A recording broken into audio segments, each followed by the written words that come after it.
bahwa banyak sekali kiai-kiai NU yang punya simpati besar terhadap Pak Prabowo. Bagi kami, Pak Prabowo ini top list. Jadi prioritas paling utama karena ada kesamaan-kesamaan visi.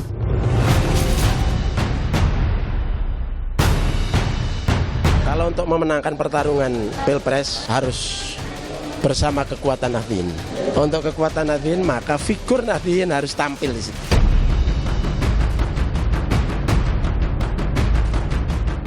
Tidak ada calon atas nama NU.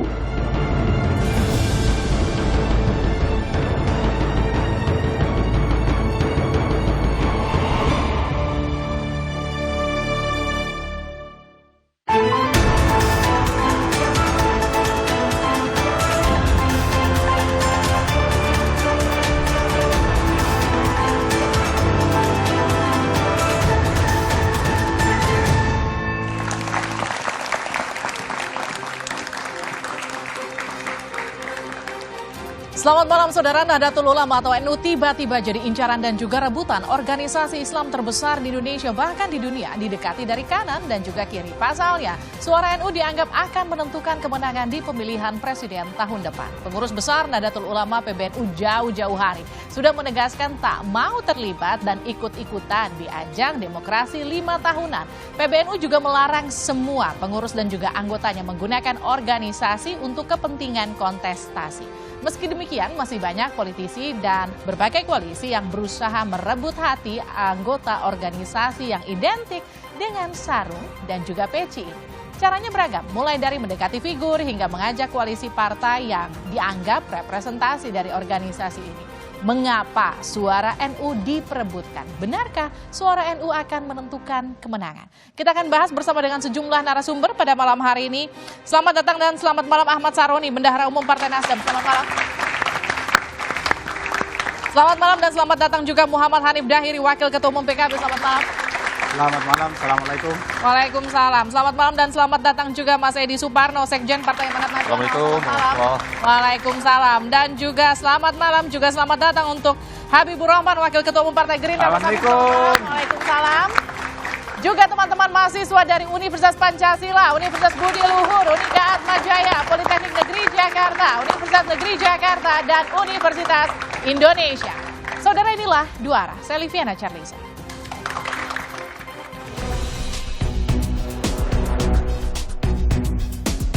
Tarik-menarik suara warga NU di Pilpres 2024 mendatang jadi sorotan. Yang teranyar, pertemuan Capres Koalisi Indonesia Maju, Prabowo Subianto dengan Yeni Wahid 6 September lalu. Pertemuan keduanya memancing spekulasi bahwa sepeninggal PKB, Koalisi Indonesia Maju sedang mengincar suara Nahdliyin. Bahkan Putri Presiden keempat RI yang juga tokoh NU disebut-sebut akan mendampingi Prabowo di Pilpres 2024 mendatang. Saya katakan di mana-mana adat kita, budaya kita adalah musyawarah. Jadi saya tentunya dengan kawan-kawan dari tim saya, koalisi saya akan terus musyawarah, kita akan cari yang terbaik. Bagi kami, Pak Prabowo ini top list. Jadi prioritas paling utama karena ada kesamaan-kesamaan visi. Nama lain yang disebut berpeluang mendulang suara Nahdliyin adalah Erick Thohir. Diusung Partai Amanat Nasional, Erick dikenal dekat dengan kalangan NU. Salah satunya terlihat saat dia didapuk menjadi Ketua Panitia Harlah 1 Abad NU tahun ini. Izin Bapak Presiden, hari ini saya memakai baju Banser NU. Tentu ini adalah sebuah titipan, tetapi ini adalah simbol bagaimana Nahdliyin bila diberi kesempatan. Insya Allah Nahdliyin siap berkarya untuk nusa dan bangsa. Besarnya suara warga NU wajar jadi pertimbangan partai koalisi dalam memilih capres ataupun cawapresnya. Dan bukan tidak mungkin saling rebut suara pemilih Nahdliyin bakal terjadi. Bahkan sebelum akhirnya Anies memilih Caimin sebagai cawapresnya, nama Hovifah Indar Parawansa serta Yeni Wahid sempat pula masuk dalam radar koalisi perubahan. Dan kuat diduga itu sebagai upaya mengamankan suara pemilih NU khususnya di Jawa Timur saat Pilpres nanti. Hal senada juga jadi pertimbangan koalisi partai pendukung Capres Ganjar Pranowo. Selain nama Sandiaga Uno, nama Yeni Wahid kembali masuk dalam radar Cawapres Ganjar. Tetapi kalau Cawapres lain di kubu Prabowo itu dari unsur NU, lalu juga di kubu Ganjar juga dari unsur NU, maka ya suara grassroots di NU akan di Jawa Timur ya akan terpecah ke banyak capres. Oleh karena itu kita lihat nanti peta kekuatannya setelah capres lain berjodoh dengan cawapresnya. Kita tunggu episode berikutnya. Lalu, kemana suara warga NU di Pilpres mendatang akan berlabuh?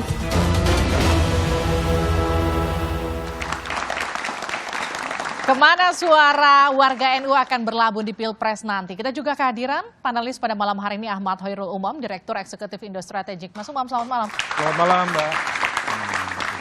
Berebut suara NU itu jadi tema kita pada malam hari ini. Pertanyaan pertama untuk Mas Habib. Jadi setelah ditinggal Caimin dan juga PKB, langsung bertemu dengan Mbak Yeni dan juga Bu Sinta. Artinya apakah seberapa penting NU bagi Pak Prabowo? Ya, tentu kami menganggap NU sangat penting ya. NU adalah organisasi massa Islam yang sangat besar. Anggotanya juga banyak sekali, tokoh-tokohnya banyak sekali. Bahkan karena kami saking menganggap pentingnya NU ini, sebetulnya pertemuan Pak Prabowo dengan tokoh-tokoh NU ini sudah jauh hari direncanakan. Jadi misal dengan Mbak Yeni, ya ini sebetulnya kita sudah merencanakannya sejak masih Pak Muhaimin Iskandar masih dalam koalisi kita. Kenapa? Karena kami melihat ya Pak Prabowo itu melihat bahwa semua itu harus dipersatukan. Kalau misalnya ada asumsi seolah-olah ada NU-nya Pak Muhaimin, ada NU-nya Mbak Yeni. Mengapa tidak dirangkul semua? Itu yang ada di pemikirannya Pak Prabowo. Tapi gini, kenapa kalau... Ya makanya nanti dulu, jangan potong. Tetapi ketika terjadi pertemuan setelah Gus Muhaimin ke Pak Anies, ya nggak ada masalah juga, ya kan? Masa gara-gara kita jadi nggak ketemu Mbak Yeni, kan malah itu yang bermasalah gitu kan. Jadi nggak ada masalah. Jadi bukan Mbak Yeni itu datang setelah Caimin kabur? Makanya kan apa yang saya jelaskan tolong disimak di awal ya. Jadi pertanyaan Anda itu mesti di awal sebelum saya menjelaskan tadi. Udah clear saya jelaskan itu direncanakan jauh-jauh hari. Ya, kami ingin merangkul semuanya. Ya NU-nya Muhaimin, ya NU-nya Mbak Yeni atau NU-nya misalnya ya ada elemen-elemen lain gitu kan. Kita ingin kalau bisa bersatu, kenapa tidak? Gitu. Sekarang gini, Mas Habib, yang kemudian jadi pertanyaan, kalau memang NU sepenting itu, kenapa nggak dari awal Caimin buru-buru dideklarasikan sebagai cawapres? Justru itu, ya. Kami belum memutuskan cawapresnya. Dalam artian kami juga belum memutuskan Caimin atau Gus Muhaimin bukan cawapresnya Pak Prabowo. Jadi kami belum memutuskan, karena untuk memutuskan itu kami merasa perlu berbicara dan mengkaji secara mendalam dengan para ketua umum partai politik lainnya, dengan sahabat-sahabat lainnya, dan itu harus dengan perhitungan yang benar-benar matang. Semua hal diperhatikan. Temuan lembaga survei, ya, pendapat rekan-rekan yang mengkaji secara ilmiah, dari universitas, kita juga dengar. Kemudian masukan dari tokoh-tokoh masyarakat, tokoh agama, ya, termasuk juga masukan dari internal partai politik masing-masing. Semua menjadi pertimbangan. Saya ke Bang Syaroni dulu deh. Jadi gini, Nasdem kan juga sempat pendekatan ya dengan beberapa tokoh NU. Tapi kemudian kenapa yang dipilih Caimin sebagai cawapresnya Mas Anies? Alam semesta yang kasih. Jadi tiba-tiba ya kita ini kan berdaulat karena alam. Strategi manusia boleh. Tapi kan kalau akhirnya planning pada skenario di awal tidak sesuai, biasanya tiba-tiba tuh. Nah, terkait dengan NU, kita bukan melihat karena NU-nya, tapi karena memang sosok Caiminnya yang kita lihat. Nah, sosok inilah yang kebetulan Caimin punya rangkaian pengalaman yang cukup. Kalau tadi Habib bilang NU ini sangat besar, 50 juta loh NU. Tapi karena semua kalau memang akhirnya kader NU menjadi bagian di antar para capres, tinggal gagasan-gagasan para capres lah NU ini akan memilih siapa nantinya dalam kontestasi 2024. Saya ke Mas Hanif. Jadi setelah kemudian PKB bergabung bersama dengan Koalisi Perubahan, kemudian kan Gerindra bertemu dengan Mbak Yeni. Ini apakah Mas Hanif melihat ini upaya dari Gerindra untuk memecah suara NU yang hampir dipastikan bergeser ke Mas Anies nanti? Kalau buat saya dan buat teman-teman PKB, komunikasi politik yang dilakukan oleh berbagai pihak terhadap kader-kader NU, saya kira itu sesuatu yang positif karena memang secara faktual NU itu organisasi yang besar dengan jumlah umat yang besar, yang tentunya ini akan sangat mempengaruhi konfigurasi politik di 2024 nanti. Tapi kalau berbicara misalnya soal tema malam hari ini soal berebut NU-nya Mbak Livi, PKB secara khusus tidak dalam posisi itu. Kenapa tidak dalam posisi itu? Karena PKB adalah NU dan NU adalah PKB. PKB itu partai politik yang secara resmi didirikan oleh PBNU dan para kiai serta ulama-ulama NU. Nah, sehingga dia ini merupakan rumah politiknya warga NU. Meskipun Ketum PKB sudah mengatakan NU nggak akan ikut politik praktis. Siapa? Meskipun Ketum PBNU mengatakan NU tidak akan ikut politik praktis. Loh, kalau bicara soal NU kan kita nggak bicara strukturnya, tidak bicara PBNU-nya. Tapi semua orang kan tahu bahwa kalau PKB itu ya NU, NU itu ya PKB gitu. Karena memang secara ini sejarah, fakta sejarah bahwa PKB memang didirikan oleh NU menjadi rumah politik dari seluruh warga NU. Jadi kalau kita bicara soal NU sebagai ceruk suara, ya, itu rumah kami gitu loh. Rumah kami, dan hari ini ketika misalnya kami bersama Partai Nasdem mengusung Mas Anies Baswedan dan Gus Muhaimin Iskandar, nah ini kan konteksnya bahwa kita ini menjaga nih, menjaga apa yang memang menjadi basis kami selama ini, kira-kira gitu. Jadi dalam konteks rebutan itu kalau buat PKB, PKB-nya nggak rebutan, kami mungkin lagi diserang mungkin ya. Lagi diserang? Nah, bukan maksudnya karena ini basisnya kan, ini kan basis PKB nih. Kalau bicara soal basis kan itu. Nah, makanya konteks kami ya justru cuma menjaga. Nah, itu yang pertama. Yang kedua, kalau bicara soal NU, ini kan ada dua pengertian. Satu, mengambil NU itu dalam pengertian untuk mendapatkan electoral gain, ya kan, biar dapat dukungannya, atau benar-benar mau berjuang untuk NU. Kalau mau benar-benar mau berjuang untuk NU, kami berani nyatakan Gus Imin PKB itu selalu berada di garda terdepan untuk perjuangan bagi kepentingan Nahdlatul Ulama secara keseluruhan gitu loh. Ini bukan klaim, ini bukan sekedar omongan, tapi ini fakta historis sejak PKB berdiri sampai hari ini. Kita mempromosikan undang-undang pesantren, karena orang NU di desa-desa kita dulu dorong kuat juga undang-undang desa dan lain sebagainya. Gitu. Saya ke Mas Umam dulu deh. Mas Umam, kalau tadi dikatakan NU adalah PKB, PKB adalah NU, Anda setuju nggak? Dari aspek historis, memang apa yang disampaikan oleh Mas Hanif tadi terkonfirmasi bahwa PKB memang lahir dari rahim NU. Tetapi dalam konteks sebaran basis pemilih loyal Nahdliyin, memang dari basis data mentah yang kita telaah, dan itu saya pikir terkonfirmasi di banyak lembaga survei, memang basis pemilih loyal LU itu terdiaspora, dia terfragmentasi ke dalam basis yang cukup beragam. Misalnya dari basis kepartaian. Dari data mentah kita, itu basis loyal NU itu juga ada yang terbesar justru di PDIP, di angka 22%. Di nomor 2 ada Gerindra di angka sekitar 16%. Di PKB ada di angka sekitar 15%. Nah, kemudian selanjutnya, jadi dia mengalami sebaran secara merata.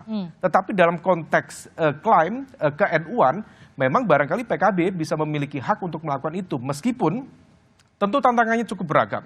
Nah, dalam konteks ini semua pihak perlu melihat, terutama dalam konteks komposisi capres-cawapres. Bagaimanapun juga Anies Muhaimin sudah deklarasi, jika kemudian hal itu tidak direspon dengan misalnya mempertimbangkan variabel Nahdliyin, maka besar kemungkinan akan terkonsolidasi di satu nama. Dalam konteks ini adalah Muhaimin Iskandar sebagai representasi Nahdliyin. Tapi secara umum NU relatif memiliki karakter yang cukup beragam per hari ini. Konsep sami'na wa ata'na, apa yang dikatakan oleh kiai, kemudian dijalankan oleh para santri dan juga kaum Nahdliyin, barangkali ada sedikit pergeseran. Artinya apa? Ada aspek literasi politik masyarakat Nahdliyin yang memang lebih tinggi, lebih kritis, lebih independen. Dan ini yang kemudian menjadi tantangan dari misalnya Anies Muhaimin, dari Nasdem dan juga PKB, karena bagaimanapun juga misalnya 1 tahun kemarin Mbak Livi, yang dijual habis itu adalah nama Pak Prabowo.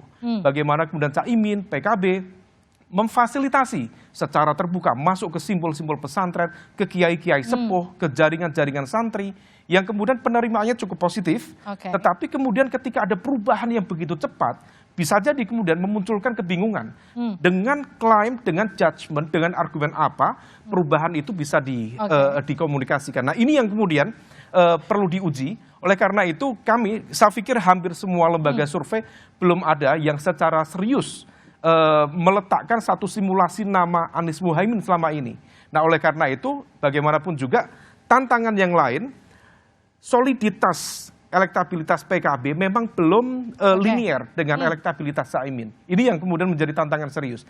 Tetapi kemarin memang Caimin belum pada satu posisi dia mendapatkan spotlight. Sekarang sudah dideklarasikan, barangkali ada insentif elektoral pasca mendapatkan spotlight. Tapi belum ada satu basis data, mungkin barangkali 2 minggu, 3 minggu, maksimal 1 bulan pasca deklarasi bisa kita uji dalam survei. Betul nggak suara NU geser ke Ya, tentu kita bisa mengukur seberapa kuat basis insentif elektoral, misalnya Caimin kepada Mas Anies, atau sebaliknya dalam konteks konsolidasi kekuatan Nahdien. Oke, Mas Edi, PAN itu kan identik dengan Muhammadiyah, tapi kenapa mendekati Erick Thohir yang kemudian sekarang secara terang-terangan dia lagi PDKT ke NU? Tapi nanti dijawabnya sejenak di Duara.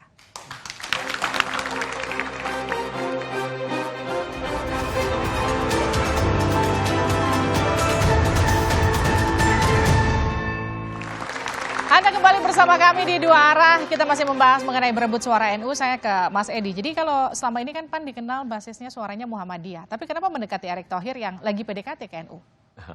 Jadi hubungan PAN dengan Erick Thohir itu sudah berlangsung cukup lama. Bahkan jauh sebelum Pak Erick Thohir itu masuk ke politik. Sudah hubungan baik antara Pak Erick Thohir, keluarga Thohir dengan Pak Zulkifli Hasan. Karena memang dua-duanya berasal dari Lampung.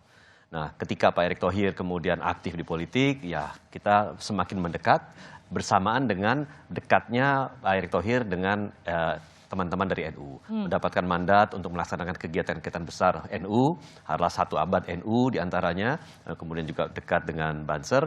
Bagi kami di PAN tentunya itu sebuah berkah baru dalam artian bahwa kita yang selama ini notabene dikenal sebagai partai Muhammadiyah, anak kandungnya Muhammadiyah, tetapi bisa mempermudah perluasan basis kita ke suara-suara kantong-kantong NU, antara lain dengan adanya asosiasi antara PAN dengan Erick Thohir, tetapi juga usaha besar dari PAN untuk masuk ke dalam kantong-kantong NU, dan itu berhasil alhamdulillah sampai sekarang. Nggak takut menggerus suara Muhammadiyah, Mas Edi? Saya kira Muhammadiyah dalam hal ini kan sangat terbuka, ya sangat open-minded dan sangat rasional. Dalam artian bahwa ya PAN tidak bisa serta-merta hanya berada di dalam ceruk pasar tertentu saja, tetapi harus memperluas.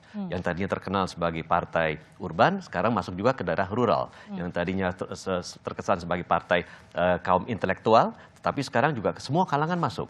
Ya, kalau dilihat hari ini jingle PAN itu seluruh kalangan masyarakat itu masuk.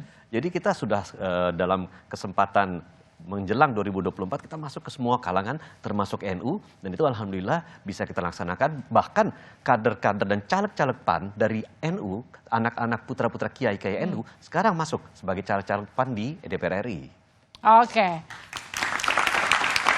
Saya ke Bang Sahroni. Bang, kalau misalnya Anda sekarang Nasdem sudah memilih Caimin sebagai wakilnya Anies Baswedan, seberapa yakin kemudian posisi Caimin ini bisa mensupport elektoral Anies dari sisi ceruk suara NU? Yakin menang. Seberapa yakin? Kenapa bisa yakin itu? Karena secara elektabilitas Caimin kurang mumpuni, bisa dikatakan seperti itu. Kita tidak lihat bahwa pada kapasitas Caimin dengan survei yang mungkin tidak sepadan dengan para cawapres lain. Tapi kita dalam konteks yang sekarang ini adalah bagaimana masyarakat dengan 10 tahunan berganti kekuasaan. Nah, pengennya lihat figur, bukan lihat survei. Masyarakat ini kan yang di level di bawah, dia tidak selalu melihat survei, ngelihat figur. Dua-duanya figur yang cukup kuat. Yang satu akademisi, yang satu piawai. Nah, inilah yang akan dipertontonkan kontestasi kepada masyarakat. Masyarakat yang menilai, maka itulah yang dikategorikan kalau dibilang pecah NU Saya rasa enggak. Itu yang saya tanyakan, kenapa? Karena gini, Caimin itu kan bukan satu-satunya representasi tokoh NU. Ada Mahfud, ada Mbak Yeni Wahid, ada kemudian Khofifah juga yang kemudian ada banyak pilihannya. Kenapa kemudian Caimin yang dipilih? Sama seperti partai politik lain, kan ada sosok tokoh yang mewakili. Tapi kan karena ini merasa menganggap bahwa seolah-olah punya para pihak, Indonesia ini kan 270 juta orang, maka semua masyarakat bisa menentukan pilihannya bukan karena landasan NU saja, tapi secara umum mereka melihat para capres dan cawapres yang mumpuni, yang punya kualitas, yang memang mereka tahu kapasitasnya. Bukan karena Mbak Khofifah nggak mau, Bang Syaroni? Enggak, Mbak Khofifah memang NU juga, tapi kan ada sesuatu hal yang mungkin akhirnya karena sudah ada perwakilan NU ya sudah lebih tinggi, ada orang kan kita biasanya begitu. Oke, saya ke Mas Habib. Mas Habib, kalau selama ini kan ketika awal PKB adalah partai pertama yang mendukung Pak Prabowo, kita sama-sama ingat, tapi kemudian setelah itu kan kita juga lihat banyak safari-safari yang kemudian dilakukan Pak Prabowo, masuk ke satu pesantren, ketemu satu pesantren lain. Itu kan juga salah satu hal yang dibawa oleh PKB dan juga Caimin kala itu ketika bersama dengan Gerindra dan juga Pak Prabowo. Ketika sekarang PKB sudah hengkang, itu kehilangan nggak bagi Gerindra? Ya, sebetulnya bahkan sebelum kita bersama dalam Koalisi Kebangkitan Indonesia Raya, Pak Prabowo sudah keliling ke pondok-pondok pesantren. Bahkan sejak zaman beliau masih aktif di dinas militer, sejak komandan batalion, atau bahkan sejak perwira remaja baru lulus akabri mau ke tim-tim pasti ke kiai-kiai dulu. Artinya minta didoakan agar bisa menjalankan tugas dengan baik dan selamat. Ya. Jadi soal Pak Prabowo dengan NU itu bukan hal yang baru, ya, itu hubungan yang teramat panjang sejak zaman orang tuanya, bukan sekedar orang tua, sejak zaman kakeknya beliau, ya sudah memiliki hubungan yang sangat dekat dengan kakeknya Mbak Yeni Wahid, ya orang tuanya Gus Dur, ya. Begitu juga Pak Prabowo dengan Gus Dur juga sangat dekat, ya. Begitu juga Pak Prabowo dengan Mbak Yeni dan Mas Faris, ya. Juga sangat dekat. Artinya ini bukan hal yang baru. Ya. Jadi kalau memang kita kemarin terbantu dengan PKB mengajak ikut berkeliling, ya tentu kita alhamdulillah terima kasih. Ya. Tapi kalau sekarang de facto PKB sudah dengan Mas Anies bukan berarti kiamat dan game over juga buat kita. Nggak ada istilahnya kita patah semangat, ya. Namanya Pak Prabowo tetap terus optimis, ya. Karena memang kita ini kan memperjuangkan gagasan, ya, menjual gagasan, ya, menjual ide-ide bagaimana Indonesia ke depan. Itu yang membuat Pak Prabowo dan kami tetap bersemangat. Mas Habib, kalau gini, ditinggal PKB kemudian menggelar pertemuan dengan Mbak Yeni dan juga Bu Sinta, bisa dikatakan gini, nggak apa-apa PKB-nya lepas, yang penting NU tetap di tangan, boleh nggak dibilang gitu? Ya itu yang saya bilang sejak awal, ya, acara ini, bahkan tadi di beberapa TV lainnya, ya, kita itu menginginkan semua elemen di NU sebisa mungkin ke kita, ya. Jadi nggak perlu dipertentangkan, ditinggal Caimin kita mendekati Yeni, nggak ditinggal Caimin pun kita mendekati Yeni dan elemen-elemen yang lain gitu loh. Itu memang politiknya Prabowo banget, politik merangkul setiap elemen. Saya ke Mas Hanif, mungkin nggak kalau tadi Mas Habib katakan elemen-elemen DNU semuanya ke Pak Prabowo, mungkin nggak sih begitu? Ya, tadi Mas Umam kan sudah menyampaikan bahwa terjadi diaspora politik kalau bicara mengenai kantong-kantong Nahdlatul Ulama atau kaum Nahdien, ya. Nah, tapi juga kalau dari survei-survei kita lihat bahwa porsi kaum Nahdien yang ke PKB ini kan juga jumlahnya sangat amat signifikan. Yang kedua, party ID atau loyalitas, keistiqomahan dari warga NU ke PKB ini kan juga luar biasa dari waktu ke waktu, dari pemilu ke pemilu. Kita bisa lihat rekor PKB dari satu pemilu ke pemilu yang lain sampai hari ini kan terus meningkat. Gitu. Insya Allah nanti di 2024 nanti juga akan meningkat. Yang ketiga, kalau buat PKB, NU itu tidak dilihat semata-mata sebagai lumbung suara. Kalau buat PKB, NU itu ladang hikmah, ladang pengabdian. Makanya kita tidak melihat NU itu hanya semata-mata sebagai alat kayak gitu, ya. Biar bisa menang misalnya. Pasti kalau kontestasi pikirannya ada begitu. Tapi kalau buat PKB kan lebih dari itu. Karena pengabdian kami itu ya untuk keluarga besar Nahdlatul Ulama dan untuk bangsa dan negara Indonesia. Kan itu tuh satu tarikan nafas lah ya untuk NU ya untuk Indonesia. NU Islam Indonesia itu kan selalu begitu gitu. Nah, jadi dalam proses-proses politik ini tentu saja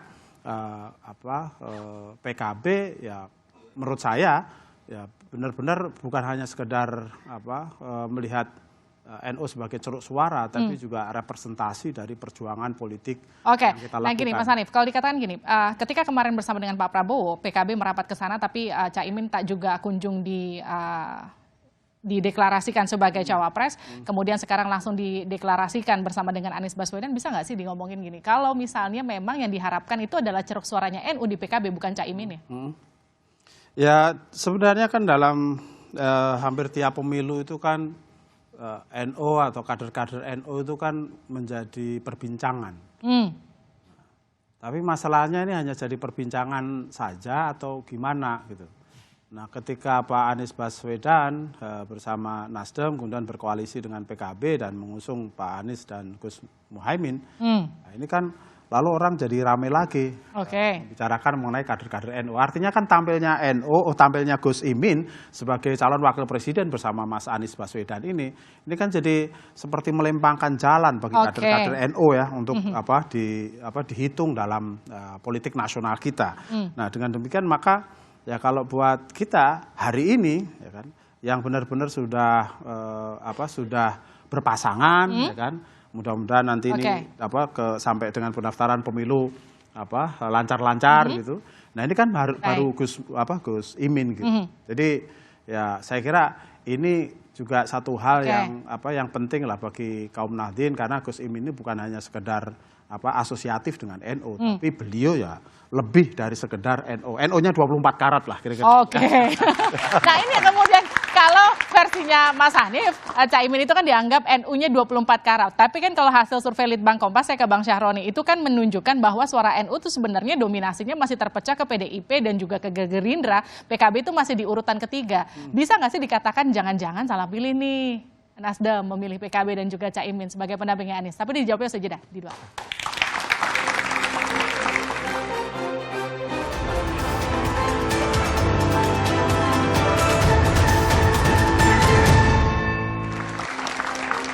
Kembali bersama kami di Dua Arah, masih membahas mengenai berebut suara NU. Sebelum tadi saya ke Bang Syahroni untuk menjawab pertanyaannya, saya putarkan dulu data basis pertanyaan saya tadi. Kita putarkan data hasil survei Litbang Kompas soal kecondongan para pemilih NU. Kita buka grafisnya. Ini dia di belakang saya. Jadi bakal capres pilihan responden NU ini survei Litbang Kompas terakhir di Agustus kemarin. Di sini kalau kita lihat masih Ganjar Pranowo, Prabowo Subianto berkejaran, sementara Anies Baswedan masih ada di posisi ketiga. Ini per Agustus sebelum deklarasi Caimin. Jadi pertanyaannya agak saya modif sedikit untuk Bang Syahroni. Jadi inikah yang kemudian jadi salah satu alasan kenapa kemudian butuh sekali NU untuk mendampingi Pak Anies? Yang pertama, intuisi politik seorang ketua umum Nasdem itu luar biasa. Itu pertama. Kedua, kenapa sifatnya mendadak dengan Caimin? Pertama, kita lihat rekodnya. Rekod sebagai ketua umum dan rekod juga di dalam roda pemerintahan. Yang ketiga, dalam kapasitas Caimin dan menjadi satu dengan Anies Baswedan ini adalah satu faktor yang saling mendukung. Yang tadi saya sampaikan di awal bahwa ini antara akademisi dengan piawai. Kita jangan melihat bahwa seolah-olah NU menjadi bagian dalam prosesi kontestasi para capres nanti. Tapi dengan track record yang dimiliki oleh Gus Muhaimin adalah faktor di mana akhirnya Ketua Umum Partai Nasdem memilih Caimin sebagai wakil presidennya Anies Baswedan. Baik, ini pertanyaan untuk Mas Habib. Jadi kalau tadi Bang Syaroni katakan track recordnya Caimin oke, kemudian dari beberapa faktor Caimin dianggap paling cocok mendampingi Anies Baswedan. Ini nggak terlihat sama timnya Pak Prabowo ketika Caimin masih berada di koalisi Pak Prabowo? Ya, pertama kita perlu sampaikan bahwa kami belum memutuskan bahwa Gus Muhaimin tidak menjadi cawapresnya Pak Prabowo. Ya. Jadi belum tentu enggak. Belum ada keputusan siapa cawapresnya Pak Prabowo. Jadi secara kontrario kami juga belum memutuskan bahwa Caimin tidak menjadi cawapresnya Pak Prabowo. Semua kelebihan yang disampaikan Pak Ahmad Sahroni menurut saya benar, ya, dan itu menjadi pertimbangan bagi kami, gitu kan, ya.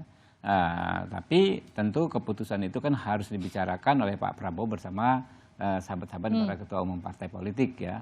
Waktu itu kan kami katakan juga bahwa masuknya Partai Amanat Nasional, masuknya Golkar tidak sedikit pun mengurangi hak Gus Muhaimin Iskandar untuk memutuskan siapa cawapresnya Pak Prabowo, menyetujui atau tidak menyetujui. Jadi tidak akan keluar nama cawapresnya Pak Prabowo tanpa persetujuan Gus Muhaimin. Jadi kami memang memposisikan Gus Muhaimin dan PKB semulia itu dengan berbagai bukan sekadar kelebihan Gus Muhaimin sebagaimana disampaikan Bang Ahmad Sahroni, tapi dalam konteks komitmen kami menjaga kebersamaan itu. Baik, Mas Hanif, belum tentu enggak kok. Kenapa buru-buru sama Mas Anies dan juga Nasdem untuk dideklarasikan dan pindah dari Pak Prabowo? Ibarat pacaran kan kita ini udah pacaran 1 tahun 15 hari. Butuh kepastian ya? Iyalah, aku tanya kau, kalau misalnya udah pacaran selama itu lalu digantung tanpa tali gimana kan gitu. Nah sementara digantung pencawapresan ataupun pencapresan Gus Muhaimin itu menjadi mandat muktamar PKB yang juga sudah dikonsultasikan dengan Kiai NU. Nah itu dari awal kan kita memang ya ibarat apa? Ibarat pasangan tuh kita ini udah mateng, udah dewasa, cantik pula gitu kan, yang siap menikah. Makanya kemudian kita bergerak membangun komunikasi dengan berbagai pihak, ya kan, untuk mencari pasangan yang cocok dunia akhirat. Kira-kira kan gitu nih. Nah, tapi kan ternyata nemunya macam-macam tuh. Ada yang ketemunya cuma pengen berteman saja, ya kan. Ada juga yang misalnya maunya pacaran saja, gitu, dan lain sebagainya. Nah pada akhirnya ketika kemudian Tuhan memberikan jalan, kita bertemu dengan Nasdem yang mengusung Pak Anies Baswedan, ternyata kok sama-sama pengen nikah juga. Ya sudah, makanya kita sebut itu sebagai jalan Tuhan. Jadi capek digantungin Gerindra kira-kira Mas Habib. Iya. Jadi kalau saya tambahin sedikit soal tadi yang juga dipertanyakan ke Mas Roni. Dan kalau dari secara politik ini juga saling melengkapi. Saling melengkapinya gini, misalnya Mas Anies Baswedan itu kan juga sering dianggap sebagai representasi dari Islam yang modernis, kemudian kota segala macam. Nah sementara Gus Imin dan PKB ini representasi dari yang di kampung, yang tradisional gitu. Satu. Yang kedua, kalau dari sisi electoral coverage gitu, kan Mas Anies itu kuat di Sumatera, kemudian di Kalimantan, Sulawesi beliau Indonesia Timur masih cukup kompetitif. Nah di mana? Di Banten, di DKI Jakarta, di Jawa Barat beliau banget kan gitu. Nah cuman lemah di Jawa Timur dan Jawa Tengah. Yang kebetulan Jawa Timur, Jawa Tengah ini adalah basis utama dari PKB. Jadi ini juga saling melengkapi. Nah di luar itu semua, secara chemistry politik juga nyambung karena dua-duanya aktivis, sudah kenal lama juga, kira-kira gitu, Mbak. Mas Habib. Insya Allah nih lancar dan menang lah, Mbak. Insya Allah. Yang satu butuh kepastian kira-kira gitu, makanya kemudian hengkang tiba-tiba. Ya, jadi nggak ada yang perlu dipertentangkan antara yang saya sampaikan dengan apa yang Pak Hanif Dakiri sampaikan. Itu dua-duanya benar dan itu faktanya memang seperti itu. Apa boleh buat? Ya, istilahnya kan begitu kan. Kelamaan digantung sih. Kita berprinsip bahwa ini bukan soal gantung-menggantung, ini kan soal bagaimana mencari cawapres yang menurut kami harus pas, harus matang, harus mendalam. Dan Pak Muhaimin ada keharusan sesegera mungkin memutuskan kepastian menjadi cawapres. Dan itu ada dari kubunya Pak Anies Baswedan. Baik. Nggak ada yang salah di sini. Ini hal yang benar, kita juga menghormati teman-teman Gerindra kok, Mbak Livi. Jadi baik. kita masih sangat baik. Mas Habib, kalau kita lihat tadi survei yang ini sekarang udah ketutup, tapi kalau tadi kita lihat surveinya itu kan kita lihat dari suara NU nasional memang Pak Prabowo dengan Pak Ganjar tuh masih balap-balapan. Tapi kalau suaranya NU untuk di Jawa Timur, Pak Prabowo itu masih kalah dengan PKB. Kita katakan gitu, misalnya di situ dari hasil surveinya. Ini kemudian bisa jadi satu titik yang kemudian merasa kehilangan PKB nggak? Jangankan satu partai besar, satu tokoh besar seperti PKB dan Gus Muhaimin, satu orang saja yang tadi misalnya mendukung Pak Prabowo jadi tidak mendukung Pak Prabowo, kita kehilangan, gitu kan? Tapi kan kita nggak bisa berhenti sampai di situ. Nah, kita harus move on, harus melihat dan bergerak ke depan. Baik, Mas Edi, banyak tokoh-tokoh NU yang lebih representatif dibanding Erick Thohir. Kenapa kemudian PAN lebih mendekat ke Erick Thohir? Ya, kita lihat sekarang NU juga tidak serta-merta hanya mementingkan pemilih NU mencoblos partai NU, mencoblos siapa yang menjadi calon yang disampaikan nanti di dalam Pilpres yang harus berasal dari NU. Tidak seperti itu. Tetapi kita melihat bahwa sekarang ya semakin luas coverage-nya, semakin luas pemahamannya, pengetahuannya, tentu itu secara rasional bisa diterima. Apalagi kalau kita lihat Pak Erick Thohir ya sebagai pengusaha alhamdulillah sukses. Sebagai seseorang yang diberi mandat untuk menjalankan Asian Games, dana terbatas, waktu terbatas, alhamdulillah sukses. Sebagai Menteri BUMN menyumbangkan dividen terbesar dalam sejarah Indonesia pasca reformasi, itu sudah terbukti. Sekarang sebagai seseorang yang memegang kendali PSSI yang sempat dinamis beberapa tahun, itu sekarang alhamdulillah sudah cukup baik juga. Jadi saya lihat prestasi itulah dilihat, bukan ke NU-annya gitu loh. Dan jadi saya pikir itu menjadi tolak ukur yang sangat penting. Dan jangan lupa NU yang kita bahas itu tidak hanya sekedar NU Jawa Timur, NU Jawa Barat juga berbeda, NU Banten berbeda. Gitu. Nah, jadi saya kira ceruknya itu masih sangat luas dan sangat terbuka untuk siapapun, baik itu PAN, Erick Thohir atau partai dan sosok manapun. Baik, Mas Umam, partai di luar PKB masih optimis ceruk NU ini masih sangat luas dan juga terbuka untuk kemudian tersebar ke partai-partai politik tersebut. Seberapa besar memang potensinya? Jadi artinya nggak semuanya akan bulat, pasti akan milih Caimin dong? Besar kemungkinan memang tidak. Karena apa? Karena memang nature-nya seperti itu. Apalagi kalau misal kemudian kemarin kita cermati ada cukup clear, ada friksi barangkali terkait dengan konteks lama ya, antara misalnya PKB dengan PBNU, diakui atau tidak, itu akan berdampak pada bagaimana konstelasi pemilih di akar rumput. Tetapi bagaimanapun juga, ya apa yang terjadi ini menjadi sebuah pelajaran buat teman-teman ini. Jangan suka digantung lama, karena persiapan yang lama bisa dikalahkan dengan cinta satu malam itu. Karena tapi ya tadi ada situasi, tapi ada sebuah catatan cukup menarik ya, bahwa situasi seperti ini kemudian membuka pelajaran. Bagaimanapun juga ada catatan dari cukup banyak pihak, dari Kiku Hamayotsu, dari Craig Philly, Craig Barton. Elemen kekuatan NU bisa kuat ketika kekuatan Islam kanan konservatif menguat. Maka kemudian dia akan terkonsolidasi menjadi satu. Tetapi jika kemudian tidak ada elemen kekuatan kanan konservatif menguat, biasanya akan cenderung terdiaspora. Nah, tapi di Pilpres 2024 kalau misal komposisinya begini, ini menciptakan banyak varian-varian baru.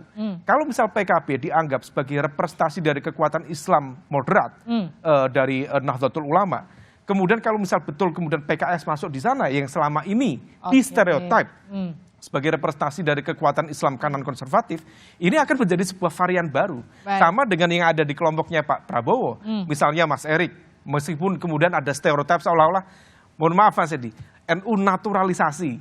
Nah, tapi ini kan varian baru. Kenapa?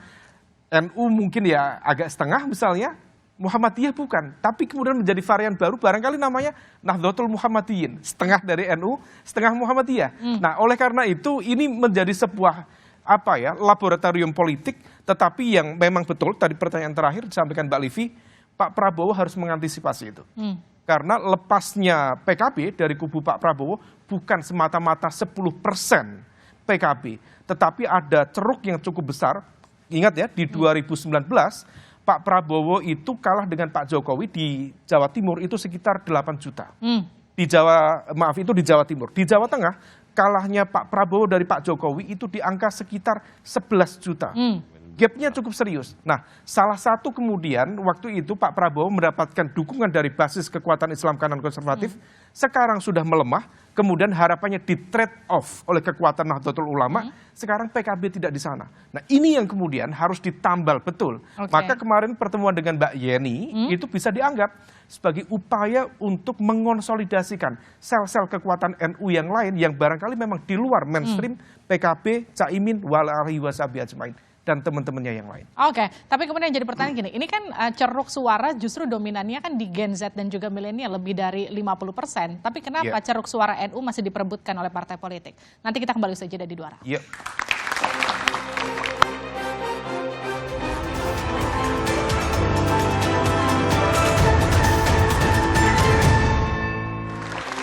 Kembali bersama kami di Dua Arah, kita masih membahas mengenai berebut suara NU. Tadi saya ke Mas Umam. Mas Umam, jadi kan kalau kita lihat dari daftar pemilihnya KPU itu kan dominasi lebih dari 50% itu Gen Z dan juga Gen milenial. Tapi kenapa yang kemudian jadi pertanyaan, suara NU masih begitu menggoda bagi partai politik? Faktornya cukup beragam. Pertama, dari sisi magnitude, memang dari basis pemilih di Indonesia itu yang mengidentifikasi dirinya bagian dari NU atau merasa baik secara jam'iyah maupun jamaah itu cukup besar. Ada di angka 44 sampai hampir 50%. Dan kalau misal di convert itu bisa mencapai sekitar 80 juta. Dan kemudian di saat yang sama ada tradisi tadi, sami'na wa ata'na. Apa yang kemudian konsep patronase dalam relasi hubungan kiai dan santri itu cukup kuat. Sehingga kemudian itu begitu memudahkan untuk mencari vote getter. Jadi apa yang disampaikan, apa kemudian di lapangan begitu mudah bisa dikonversi. Tetapi di saat yang sama tadi ada faktor ketika kemudian menggunakan dukungan NU begitu mudah untuk memenangkan pertarungan wacana, terutama terkait dengan konteks isu ideologis. Di Indonesia, apa yang kemudian menjadi dukungan oleh NU itu seolah juga bisa menjadi garansi, terutama bagi teman-teman kelompok non-Muslim. Seolah kemudian dari manapun, dari Katolik, dari Protestan, Hindu, seolah kemudian NU memberikan endorsement, disitulah titik equilibriumnya. Nah, oleh karena itu, tentu bukan NU sepihak. Dalam konteks ini tentu Muhammadiyah juga harus di-acknowledge. Tetapi bahwa kemudian elemen Islam dengan kekuatan karakter yang moderate, karakter yang betul-betul wasatiyah itu, kemudian seolah bisa menjadi penjaga jangkar untuk membawa titik aman, sekaligus juga menjadi kunci kemenangan dalam elektoral ke Pilpres mendatang. Kalau tadi di segmen sebelumnya Mas Umam juga sempat mention ke timnya Pak Prabowo untuk berhati-hati di Jawa Timur dan juga Jawa Tengah terkait dengan basis suara, dan kemudian itu juga tadi terlihat dari survei elektabilitas Litbang Kompas yang juga memang agak rentan di sana. Mas Habib, ada nggak strategi khusus untuk mengantisipasi itu? Ya, tentu kita akan menyusun, sudah ada dan akan terus menyusun strategi ya terkait segala macam dinamika. Itu memang kami sendiri cukup percaya diri. Kalau Anda lihat survei Litbang Kompas mungkin nanti bisa ditampilkan yang afiliasi ke partainya. Ternyata boleh sambil dibuka. Ya, kita lihat ya. Kita lihat itu dukungan suara dari kaum Nahdien itu 2 kali lipat ke Gerindra daripada ke PKB bahkan. Ya, 19,9%, PKB 10,2%. Artinya kita nggak modal nggak modal kosong gitu kan ya. Kalau kita ingin terus ya itu 19,9, PKB 10,2. Tapi di Jatimnya masih kalah dari PKB itu. Kita kan bicara tingkat nasional ya. Ya. Jadi bagi kami ini angka ini penting, membuat kami percaya diri bahwa kami nggak mulai dari nol kalau kami terus ingin memenangkan hatinya warga Nahdlatul Ulama. Gitu kan. Jadi banyak sekali, bukan hanya mengambil hati Nahdlatul Ulama ya, bukan hanya dengan menjadikan salah satu tokohnya menjadi cawapres. Itu mungkin bisa kita kaji, tetapi banyak hal lain ya. Pak Prabowo keliling ke kiai-kiai. Ya, kami juga punya kader-kader di Jawa Timur yang memang terah NU. Ya, ada Imron Amin itu di Madura, itu cucunya Sehona Holil. Nah, itu juga saya tadi jangankan di Maduranya tokoh ini ya, Imron Amin ini, di Cakung saja itu dukungannya luar biasa. Jadi sebenarnya ngelepas PKB juga nggak apa-apa ya udah. Bukan nggak apa-apa, itu dia ya. Jangan pertentangkan. Bukan nggak apa-apa. Satu orang saja tidak mendukung Pak Prabowo lagi itu akan menjadi bahan evaluasi bagi kami. Nah, jadi tetapi kami harus ya, merumuskan strategi ke depan. Itu yang akan dan terus kami lakukan. Saya ke Bang Saroni terakhir ini. Jadi gimana mengoptimalisasi suara NU yang sekarang Caimin sudah jadi cawapresnya Anies? Kita tidak mungkin membocorkan di sini. Cara untuk memenangkan pertarungan.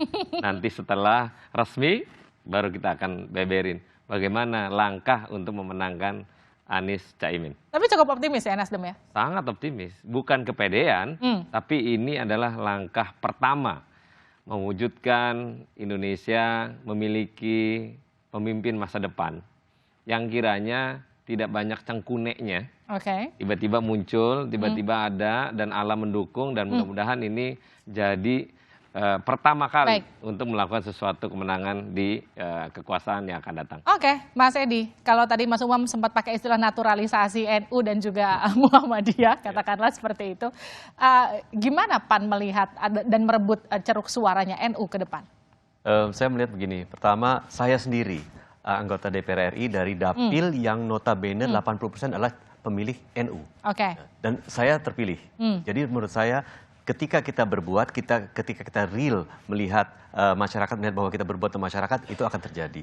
Dan untuk tadi Mas Erick Thohir, saya analogikan begini, seorang anak angkat yang berbuat berbakti kepada orang tuanya, ya, dibandingkan dengan anak kandung yang kemudian tidak berbuat apa-apa, bahkan ya kemudian balik badan, kemudian tidak mempedulikan orang tuanya, saya kira apresiasi masyarakat tentu kepada anak angkat tersebut, karena secara real peduli dan secara real berbuat berbakti kepada orang tua. Baik, saya ke Mas Hanif terakhir. Jadi bagaimana membulatkan suara PKB untuk murni menarik menarik suaranya NU nanti di Pilpres? Satu, kalau terkait dengan soal suara, PKB itu kan day to day politicsnya itu bersama NU dan untuk NU. Itu setiap hari, tidak 5 tahunan kalau mau Pilpres begini. Ya, urusan hariannya Gus Imin, urusan hariannya teman-teman di PKB itu ya selalu pasti dengan keluarga besar NU, pesantren, ya kan, santri dan lain sebagainya. Yang kedua, di dalam kontestasi Pilpres 2024 nanti tentu saja kita optimis karena kalau bicara kunci pemenangan, ini kan Jawa Timur ini kan seperti Florida kalau di Amerika. Dia kunci kemenangan Pilpres, dan itu sudah terbukti kan eksistensi PKB di dalam koalisi itu memang menentukan ya, sangat menentukan. Misalnya kemarin Pak Jokowi kan begitu juga, itu luar biasa kan kontribusi PKB. Kenapa? Ya karena kita ini juga punya infrastruktur yang sangat amat kuat. Wabil khusus kalau kita bicara soal Jawa Timur dan Jawa Tengah. Jadi day to day politiknya jalan, infrastruktur politiknya jalan, terus kemudian kita kalau sama NU bukan sekedar asosiatif, tapi kita memang NU. Itulah kenapa terakhir ya, yang tadi saya kutip soal PKB dan NU itu sama, sebenarnya kan bukan kata-kata saya aja, tapi itu juga disampaikan Kiai Haji Said Agil Siraj, disampaikan oleh Kiai Haji Nurul Huda Jazuli dari Pondok Pesantren Ploso, itu Kiai Sepuh yang sangat berpengaruh. Jadi ya dalam konteks ini pastilah kita sangat optimis. Tepuk tangan untuk semua narasumber saya pada malam hari ini. Suara NU dianggap jadi penentu karena itu banyak politisi dan elit politik yang berebut restu tak hanya dari PBNU namun juga dari kiai dan tokoh-tokoh yang menjadi representasi NU. Namun sikap PBNU yang memutuskan untuk tidak terlibat dan ikut-ikutan dalam pemilu tahun depan harus dihormati dan diindahkan. Pasalnya, sebagai organisasi keagamaan NU harus ada untuk semua serta mengedepankan kepentingan bangsa dan negara. Untuk itu berjarak dengan semua kontestan menjadi sebuah keniscayaan. Saya Liviana Charlisa, tetap saksikan Kompas TV untuk mengupdate informasi terkini terutama seputar pemilu hanya di Kompas TV, independen terpercaya. Sampai jumpa.